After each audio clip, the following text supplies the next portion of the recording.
നാളെ നിങ്ങളുടെ wedding anniversary അല്ലേ? ഫ്രെഡി ഒരുപാട് മിസ് ചെയ്യുന്നുണ്ടല്ലേ? മിസ് ചെയ്യാതെ പിന്നെ. 1 വർഷത്തോളായില്ലേ സ്റ്റേറ്റ്സിൽ പോയിട്ട്. ഫ്രെഡി നാളെ കാലത്തെങ്ങ് എത്തും. ലാസ്റ്റ് മിനിറ്റാ ടിക്കറ്റ് ഓക്കെ ആയത്. ഇപ്പൊ അങ്ങനെയായോ? നീയല്ലേ പറഞ്ഞേ ഫ്രെഡിക്ക് കമ്പനിയിൽ നിന്ന് ലീവ് കിട്ടില്ലെന്നോ, ഇയർ എൻഡിങ് ആണെന്നോ, കമ്പനിയിൽ അക്കൗണ്ട്സ് നോക്കാൻ ഫ്രെഡി മാത്രമേ ഉള്ളെന്നോ?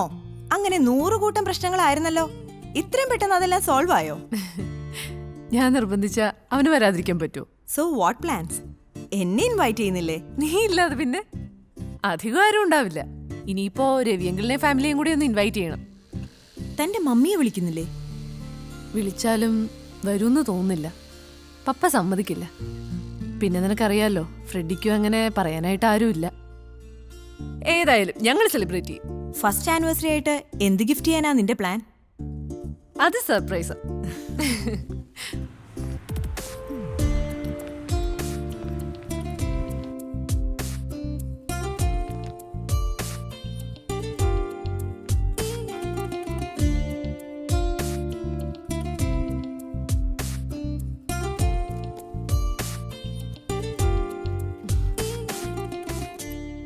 എന്നാ ഇറങ്ങാം.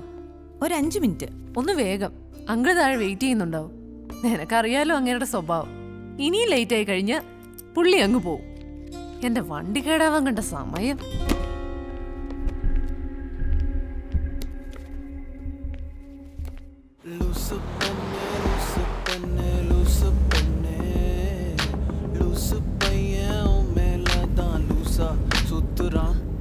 അങ്കിൾ നീ തല്ലിപ്പൊളി പാട്ടൊന്ന് നിർത്തിക്കൂടെ? ഈ പാട്ടിന് എന്താ കുഴപ്പം? പിന്നെ കുറച്ച് തോന്നിയാസം ഉണ്ടെന്നല്ലേ ഉള്ളൂ. അത് ഞങ്ങൾ യങ്സ്റ്റേഴ്സിന് ഒരു പ്രശ്നമല്ല. ആ പിന്നെ അങ്കിൾ, നാളത്തെ കാര്യം മറക്കല്ലേ. അധികാരം ഇൻവൈറ്റ് ചെയ്യുന്നൊന്നുമില്ല. ഓഫീസിൽ നിന്ന് സൗമ്യ കാണും. അങ്കിള് ജാനകി ആന്റി വിളിച്ചോണ്ട് വരണം. അയ്യോ, ജാനകിക്ക് നാളെ ഒരു ചെക്കപ്പ് ഉണ്ട്. ഏതായാലും നിങ്ങളുടെ വിപ്ലവകരമായിട്ടുള്ള പ്രണയം വിജയിച്ചതിന്റെ 1ാം വാർഷികമല്ലേ. ഞങ്ങളുടെ പ്രാർത്ഥന എപ്പോഴും നിങ്ങളുടെ കൂടെ ഉണ്ടാവും. പിന്നെ നിന്റെ മേജർ മത്തായുടെ പരിഭവം ഇനിയും തീർന്നില്ലേ? എവിടുന്ന്? പപ്പ എപ്പോഴും നല്ല കട്ടക്ക് നിൽക്കുക. Okay bye. ആ പിന്നെ നിന്റെ എടുത്തിയാട്ട് ഈടായിട്ട് കുറച്ച് കൂടുന്നുണ്ട്. ക്രൂ ഇല്ലാതെ ചേരിയിലേക്ക് നീ പോയത് അത്ര ബുദ്ധിയായില്ല. ഇത്തരം ആന്റി സോഷ്യൽസും ഒക്കെ ആയിട്ട് ഇടപെടുമ്പോ കുറച്ചുകൂടി ശ്രദ്ധിക്കണം. ഇതൊക്കെ എന്റെ ജോലിയുടെ ഭാഗമല്ലേ എങ്കിൽ. You should be very careful. Okay bye. Good night. By.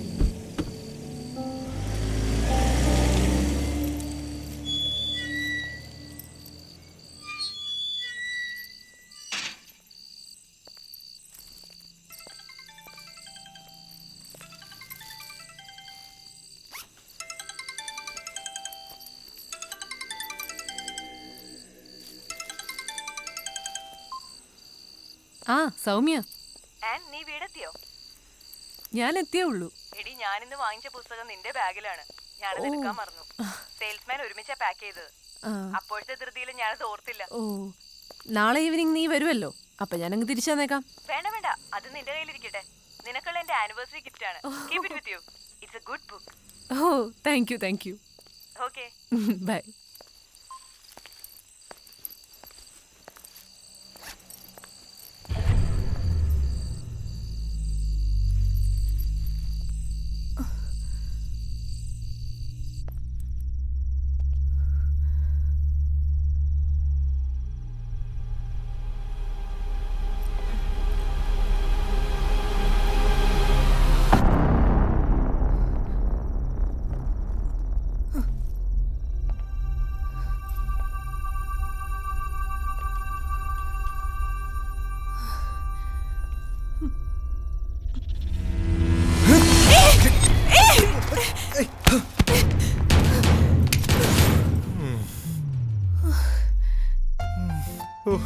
എന്നാ തള്ളായി പെണ്ണ് തള്ളിയത്.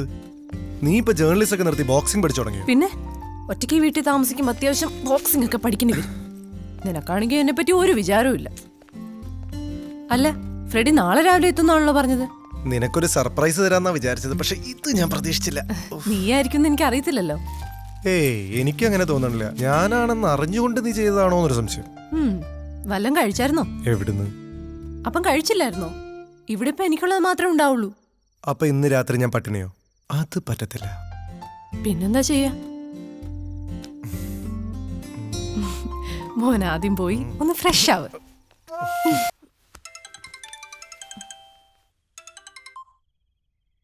Hello. Okay, I will be there on time. Freddie, I have to go. എനിക്ക് എത്രയും പെട്ടെന്ന് ചാനലിൽ റിപ്പോർട്ട് ചെയ്യണം. By.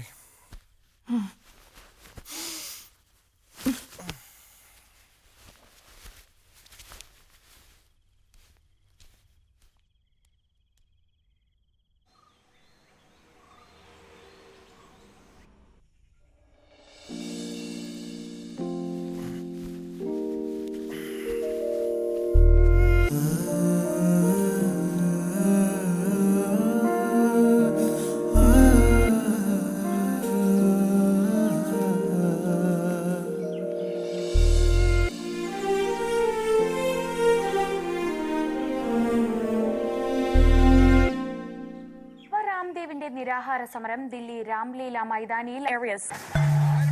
We're seeing some like a fashion design.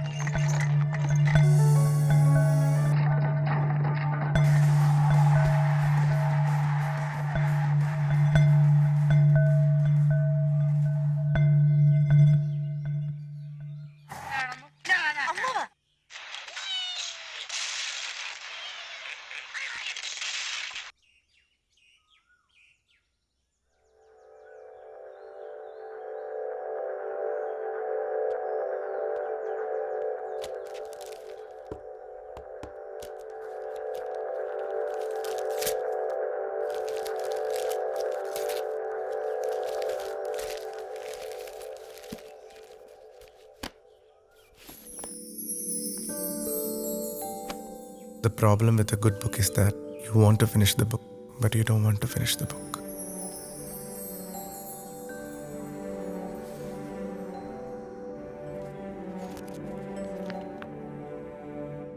ഈ കഥയും ഇതിലെ കഥാപാത്രങ്ങളും തികച്ചും സാങ്കല്പികം മാത്രം. ജീവിച്ചിരിക്കുന്നവരോ മരിച്ചവരോ ആയി എന്തെങ്കിലും സാമ്യം തോന്നുകയാണെങ്കിൽ തുടർന്ന് വായിക്കരുത്.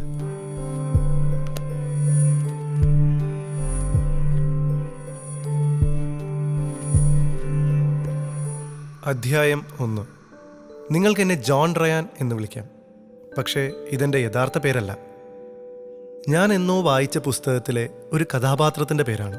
ആ പുസ്തകത്തിൻ്റെ ഉള്ളടക്കത്തേക്കാൾ എന്നെ ആകർഷിച്ചത് അതിലെ ഈ കഥാപാത്രമാണ്, ജോൺ റയാൻ. ഞങ്ങൾ തമ്മിൽ പറഞ്ഞറിയിക്കാനാവാത്ത ഒരു ബന്ധമുള്ളതുപോലെ എനിക്ക് തോന്നിയിരുന്നു.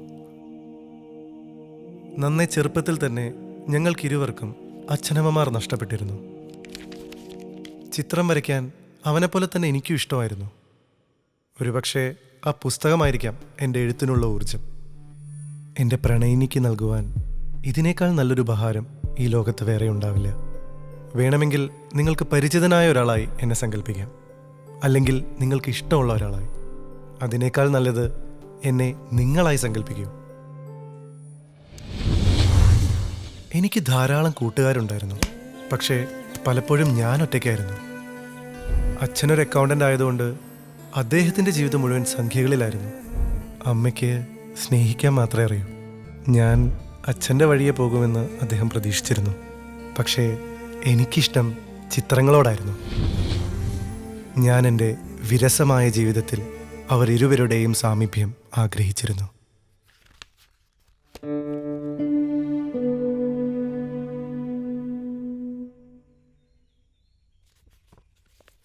ഹലോ, എന്താ ഇതിനകത്ത് പരിപാടി? ഒന്നുമില്ലടി, ഞാൻ ചുമ്മാ പഴയ ഫോട്ടോസൊക്കെ ഒന്ന് നോക്കുമായിരുന്നു. ഒറ്റയ്ക്കിരുന്ന് മടുത്തോ? പെട്ടെന്നാ ഒരു അസൈൻമെന്റ് കയറി വന്നു. ഞാനാണെങ്കിൽ ഒരാഴ്ചത്തേക്ക് ലീവും പറഞ്ഞിരുന്നു. ഇനിയിപ്പോൾ അതും കിട്ടുമെന്ന് തോന്നുന്നില്ല. എന്താ ചെയ്യാ, ചീഫിന് എന്നെ കാണാതിരിക്കാൻ പറ്റത്തില്ല എന്ന് തോന്നുന്നു. പുള്ളിയുടെ ടേസ്റ്റ് അത്രയ്ക്ക് ബോറാണോ? ഏതായാലും ഫ്രെഡിയെക്കാളും ഭേദം. ഇത് നിനക്ക് കൃത്യം 1 വർഷം 2 ദിവസം മുമ്പ് പറയാറുന്നില്ലേ? ഒരു പാവം പയ്യെ രക്ഷപ്പെട്ടേനെ. അയ്യടാ, ഒരു പാവം പയ്യ. അതല്ലടാ, നീ ഇത് കണ്ടില്ലേ? ഇത് പഴയ സ്കൂൾ ഫോട്ടോ അല്ലേ? ഇതിനായിരുന്നു ഇതെല്ലാം വലിച്ചു വരിയിട്ടത്. ചുമ്മാ വെറുതെ ഇരുന്ന് ബോറടിച്ചപ്പോ ഇതൊക്കെ ഒന്ന് നോക്കാൻ തോന്നി.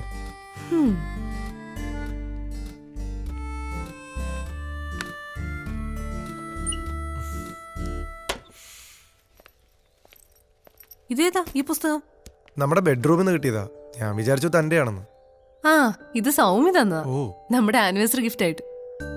ഏതായാലും സെലക്ഷൻ കൊള്ളാം. സംഗതി ഇൻട്രസ്റ്റിംഗ് ആണ്. ഇതിന്റെ ആമുഖം തന്നെ എനിക്ക് വളരെ സ്ട്രൈക്കിംഗ് ആയി തോന്നി. ഒരുതരം വാണിംഗ് പോലെ. ആരേ നോഹ? ഇയാളെ പറ്റി അധികം കേട്ടിട്ടില്ലല്ലോ. നോഹ ഞാനും കേട്ടിട്ടൊന്നുമില്ല. ബോറടിച്ചിരുന്നപ്പോ ചുമ്മാ മറച്ചു നോക്കിന്ന് മാത്രം.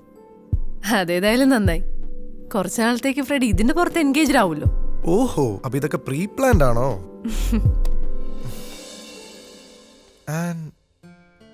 ശരിക്കും ഒരു നൊസ്റ്റാൾജിക് ഫീൽ ഉണ്ടായിരുന്നു ഇതിന്റെ ആദ്യ ഭാഗങ്ങളൊക്കെ വായിച്ചപ്പോൾ. പെട്ടെന്ന് എനിക്ക് എന്റെ സ്കൂൾ ഡേയ്സ് ഒക്കെ ഓർമ്മ വന്നു. ആദ്യമൊക്കെ വായിക്കുമ്പോ അങ്ങനെ പലതും തോന്നും. ദേ ഒരൊറ്റ ഏറ്. ഞാൻ വെറുതെ പറഞ്ഞതല്ലേ. ഏതായാലും ഇത് മുഴുവൻ വായിക്ക്.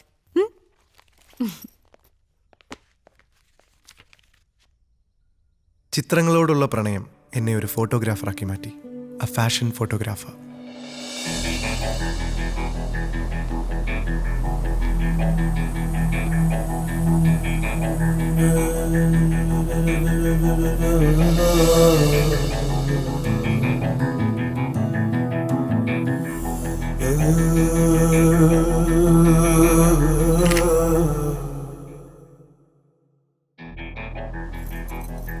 വളരെയധികം ആസ്വദിച്ചാണ് ഞാൻ എൻ്റെ ജോലി ചെയ്തിരുന്നത്.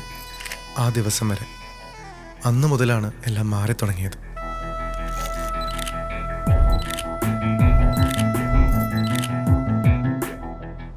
താനെന്താ വല്ലാതിരിക്കുന്നേ? എന്തുപറ്റി? ഏയ് നത്തിങ്, ഐ എം ഫൈൻ. അത് ചുമ്മാ. താൻ കാര്യം പറ. ആർക്കേ വല്ലതും പറഞ്ഞോ? ഇതൊന്നുമല്ല. I told you already. I M okay.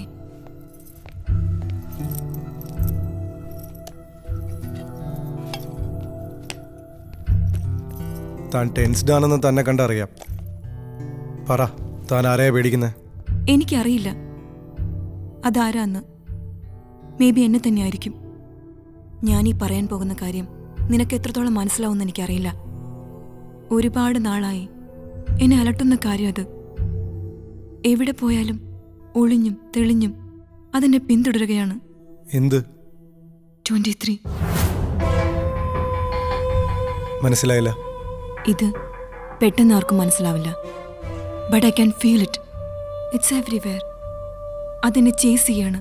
Dates, time, പുസ്തകത്തിന്റെ പേജുകൾ, ഹൗസ് നമ്പർ. അതിന്റെ പിടിയിൽ നിന്ന് എനിക്കൊരിക്കലും രക്ഷപ്പെടാൻ പറ്റില്ല. അവസാനം ഞാൻ അതെന്റെ പേരിലും കണ്ടെത്തി. C John, Z is 26, A is 1, R 18, A 1. Total 46, which means 23 plus 23. നിനക്കറിയോ, ടുഡേ ഈസ് മൈ ബർത്ത്ഡേ. ഇന്ന് എനിക്ക് 23 വയസ്സ് തികയും. ഈ ദിവസത്തെ അതിജീവിക്കാൻ എനിക്കാവില്ല. താനെന്ത് ഭ്രാന്തായി പറയുന്നേ? എത്രയും പെട്ടെന്നൊരു ഡോക്ടറെ പോയി കാണുക. ഇതാ ഞാൻ ആദ്യമേ പറഞ്ഞത്, നിനക്കിതൊന്നും മനസ്സിലാക്കാൻ പറ്റില്ല എന്ന്. ഒന്ന് വാ. എന്തു പറ്റി? നമ്മുടെ ആനിവേഴ്സറി പിക്സ് ഒക്കെ FB-യിൽ ഇന്നലെ പോസ്റ്റ് ചെയ്തിരുന്നു. കുറെ ലൈക്സ് ഒക്കെ കിട്ടിട്ടോ. അതല്ല രസം, അത് കണ്ടിട്ട് ഒരുത്തൻ എന്നെ പ്രൊപ്പോസ് ചെയ്തിരിക്കുന്നു. ആഹാ, അതേതാ വിദ്വാൻ? എനിക്കറിയത്തില്ല. ഞാൻ അവനെ അപ്പ തന്നെ ബ്ലോക്ക് ചെയ്തു. ഇപ്പൊ കല്യാണം കഴിഞ്ഞവർക്കാ കൂടുതൽ ഡിമാൻഡ് എന്ന് തോന്നുന്നു. എന്നിട്ട് എനിക്കിങ്ങനെയൊന്നും വരുന്നില്ലല്ലോ. ആഹാ, അപ്പൊ അതായിരുന്നു മനസ്സിലിരിപ്പ്.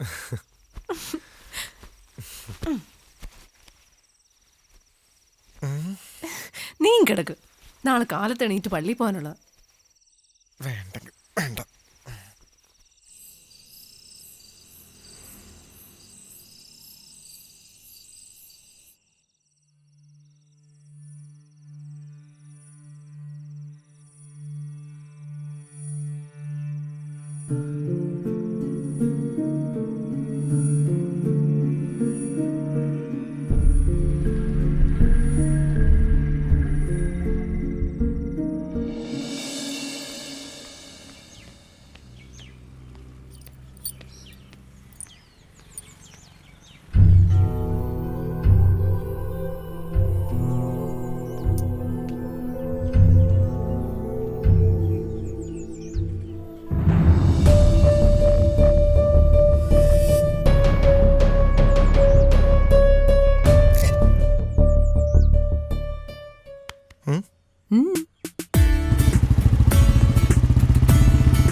നീ എന്നാ കയറിയിട്ട് വാ, ഞാൻ ഇവിടെ എവിടെയെങ്കിലും ഉണ്ടാവും.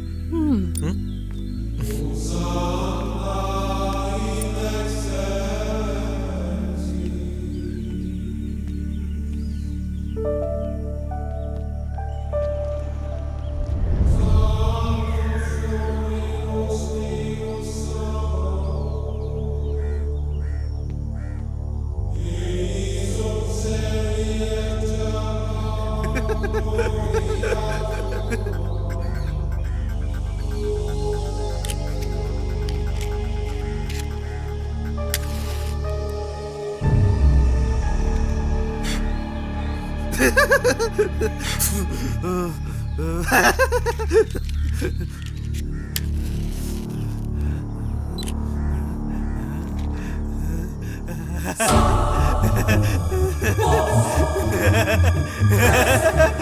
സാറങ്ങന്മാർ ഓടാ ഓടാ പോ. സാറ് പേടിച്ചു പോയോ? ഏയ്, അത് ഇവിടെയൊക്കെ അലഞ്ഞിരിഞ്ഞ് നടക്കണ ഒരുത്തനാ. ഇടയ്ക്ക് വല്ലപ്പോഴും കയറി വരും. വന്നാൽ തന്നെ കല്ലറക്കടുത്തിരിക്കാറാ പതിവ്. ഇയാൾ എന്തിനാ എപ്പോഴും അവിടെ ഇരിക്കുന്നത്? മറ്റുള്ളവർക്കൊരു ഉപദ്രവല്ലേ? അങ്ങനെ ആരെ ഉപദ്രവിക്കാറൊന്നുമില്ല സാറേ. ഇയാളിത്ര സന്തോഷത്തോട് കാണുന്നതന്നെ ഞാൻ ആദ്യമായിട്ടാ. സാറിന് ഇയാൾ നേരത്തെ പരിചയമുണ്ടോ? ഏയ്, എനിക്ക് ഇയാളെ അറിയത്തൊന്നുമില്ല. അല്ല, ആ കല്ലറയ്ക്ക് അകത്ത് ഇയാളുടെ ആരാ? അതിനാ കല്ലറയ്ക്കകത്ത് ആരുമില്ല സാറേ. അതൊരു പെൺകൊച്ചിന്റെ കല്ലറയാ. സംഭവം നടന്നിട്ട് 4-5 വർഷമായി. ഇത് പത്രത്തിലും ചാനലിലും ഒക്കെ ഒരുപാട് ഒച്ചപ്പാടുണ്ടാക്കിയതല്ലേ. സാറ് സംഭവത്തെ കുറിച്ച് കേട്ടിട്ടില്ല? ഇല്ല, ഞാൻ കുറച്ചു കാലം പുറത്തായിരുന്നു. ഓ, എന്താ സംഭവിച്ചത്?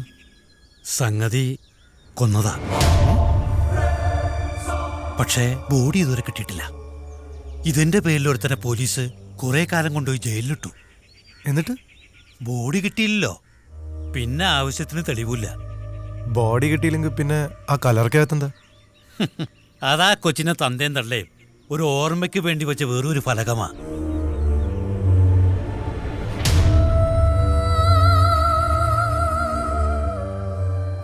എന്താടോ? നന്നായി. ഞാൻ എവിടെയൊക്കെ തിരക്കി. എന്തിന്? അവിടെ വലിയ ചെങ്കടൻ തിരക്കുന്നുണ്ട്. അയ്യോ, ഞാനതങ്ങ് മറന്നു. ഓ, എന്താ സാറേ, ഞാനങ്ങോട്ട്. ശരി. അല്ല, സാറ് ഇവിടെ തന്നെ നിൽക്കണോ? വൈഫ് പള്ളിക്കകത്തുണ്ട്, ഞാൻ അവൾക്ക് വേണ്ടി വെയിറ്റ് ചെയ്യാം. ആയിക്കോട്ടെ. കപ്പിയാരൊന്ന് പെട്ടെന്ന് വാ, അല്ലെങ്കിൽ തന്നെ അച്ഛന് പരാതിയാ. ഈ അച്ഛന് വയസ്സാം കാലത്ത് വേറെ പണിയൊന്നുമില്ല.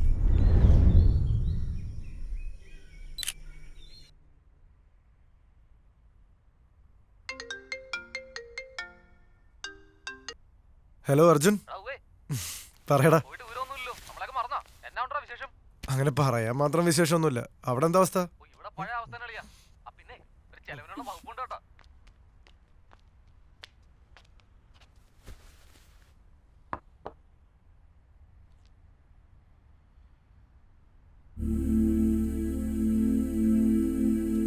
ഓക്കേടാ. എടാ, ഞാനൊരു ഒരാഴ്ചക്കുള്ളിലെത്താം. ഓക്കെ. ഓഫീസിൽ നിന്ന് അർജു വരുന്നു. ഒരു പ്രൊമോഷൻ മണക്കുന്നുണ്ട് മോളെ. അവനത് പറയാൻ വിളിച്ചാ. ശരിക്കും ഉം. കണ്ടോ, ഞാൻ രാവിലെ പള്ളിയിൽ പോയി പ്രാർത്ഥിച്ചതിന്റെ ഫലമാ. അയ്യടാ, അല്ലാതെ എന്റെ ഹാർഡ് വർക്കിന്റെ ഗുണം കൊണ്ടൊന്നല്ല. ഇതൊക്കെ എപ്പോഴാ എടുത്തേ? എന്നെ പള്ളിക്കകത്ത് കയറ്റി വിട്ടിട്ട് ഫോട്ടോ എടുപ്പായിരുന്നല്ലേ പണി. ആരാ ഇയാള്? അറിയില്ല, സെമിത്തേരിയിൽ വെച്ച് കണ്ടതാ. കണ്ടപ്പോ പെരുമാറ്റം കുറച്ച് അൺയൂഷ്വലായി തോന്നി. ഓ,